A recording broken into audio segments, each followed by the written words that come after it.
এই যে hello guys, Banasree D block 8 নম্বর রোড, 7 নম্বর রোড। কত নম্বর হাউস?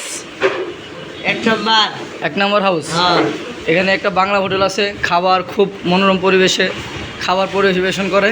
এই যে এখানে যে লোকগুলো আছে সবাই মনে করেন মাশাআল্লাহ, চেহারা দেখছেন কি সুন্দর চেহারা, নুরানি চেহারা।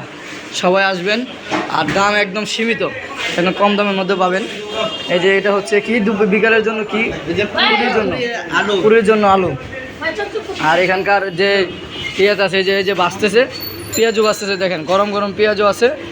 আপনারা আসবেন, শুধু বিকেলে আসবেন, 3-4টার পরে আসলে আপনি, হ্যাঁ তো আসরের পরে আর কি, 4টার পরে আসলে এই গরম গরম পেঁয়াজু, বেগুনি, আলুর চপ, তারপরে আবার মানে খাবার শেষে একটা জালের শেষে একটা মিষ্টি থাকে না, এই আপনার জিলাপিও পাবেন পাশাপাশি।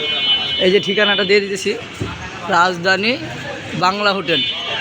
এই যে ঠিকানা, বাড়ি number 1, road number 7, block D, Banasree, Rampura. এখানকার যে ম্যানেজমেন্টে যাইতেছে উনি খুব ভালো মানুষ, আর দামও একদম কম দামেই হয়, একটু সীমিত লাভে তারা সেল করে। ঠিক আছে, তারা কিন্তু রাত 8টার পর আর দোকান খোলা থাকে না, 8টার মধ্যেই সব ওকে হয়ে যায়।